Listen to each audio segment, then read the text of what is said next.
The escalating Guyana-Venezuela border dispute and its global ramifications. Introduction. The territorial dispute between Guyana and Venezuela over the Essequibo region has reached a critical juncture. Over the past few years, tensions have intensified due to geopolitical interests, energy resources, and nationalistic fervor. Today, March 1st, 2025, the crisis escalated significantly as a Venezuelan military vessel entered Guyana's waters and issued threats to oil production facilities. The United States has warned Venezuela over its actions, bringing this dispute to the forefront of international concern. This report examines a historical background, recent developments, geopolitical implications, and potential resolutions to conflict. Historical context. The border dispute dates back to the colonial era, with Venezuela contesting the 1899 arbitral award that granted Essequibo to British Guiana, now Guyana. Despite the 1966 Geneva Agreement, which provided a framework for negotiations, Venezuela has consistently challenged Guyana's sovereignty over the region. The dispute gained renewed urgency in 2015 after Exxon Mobil discovered significant oil reserves in offshore Guyanese waters, leading Venezuela to intensify its claims. Recent developments leading to March 1st, 2025. December 2023. Venezuela held a referendum on whether to annex Essequibo, claiming overwhelming support for integration. Despite international condemnation, Venezuela proceeded with plans to assert control over the region. February 2024, Venezuela bolstered its military presence near the Guyanese border. Brazil, concerned about regional instability, reinforced its own border security.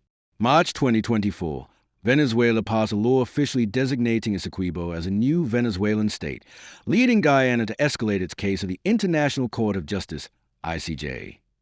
February 2025, a suspected Venezuelan-backed militia attack in Guyana's Cuyuni River region resulted in the injury of 6 Guyanese soldiers. March 1st, 2025, latest developments. 1. Incursion into Guyana's waters. At approximately 7 a.m., a Venezuelan Coast Guard patrol ship entered Guyana's exclusive economic zone, EEZ, threatening oil production vessels, including ExxonMobil's FPSO Prosperity. The Venezuelan vessel issued a radio transmission declaring that the FPSO was operating in disputed international waters. Workers aboard the oil facilities reported distress, with many fearing for their safety. 2. Response from Guyana. President Irfan Ali held an emergency national address, condemning the incursion as a grave violation of international law. The government of Guyana summoned the Venezuelan ambassador to formally object to the military actions. Guyana's foreign ministry engaged with international partners, including CARICOM, the United Nations, and the Commonwealth, to raise awareness of the threat. The Guyana Defense Force, GDF, increased monitoring of the region and deployed additional naval patrols. 3. International reactions. The United States issued a stern warning to Venezuela, stating, Venezuelan naval vessels threatening ExxonMobil's floating production, storage, and offloading FPSO unit is unacceptable and a clear violation of Guyana's internationally recognized maritime territory. Further provocation will result in consequences for the Maduro regime. CARICOM and the Organization of American States, OAS, expressed full solidarity with Guyana, calling for de-escalation and respect for international law. Brazil reinforced its northern border, with military officials cautioning against any further Venezuelan aggression.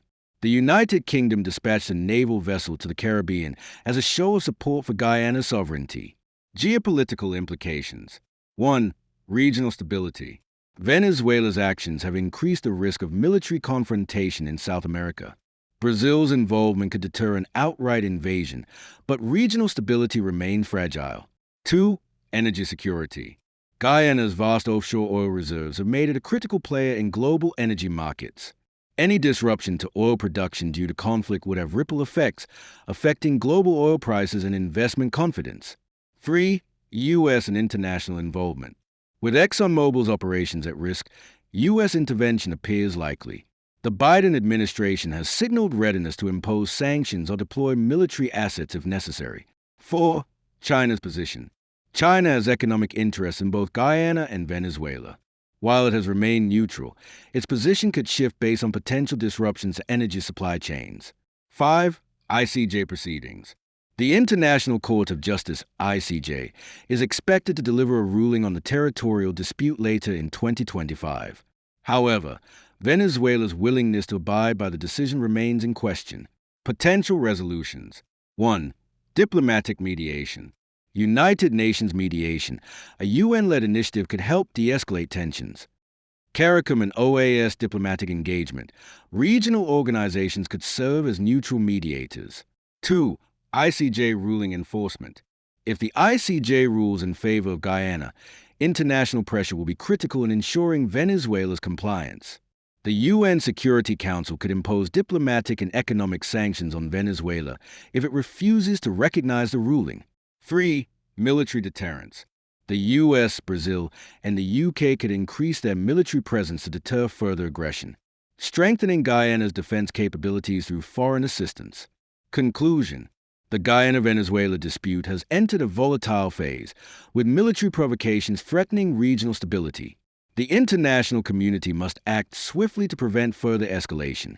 Diplomatic solutions remain preferable, but strong deterrence measures will be necessary to uphold Guyana's sovereignty and international law. The coming months will be decisive in shaping the future of this crisis.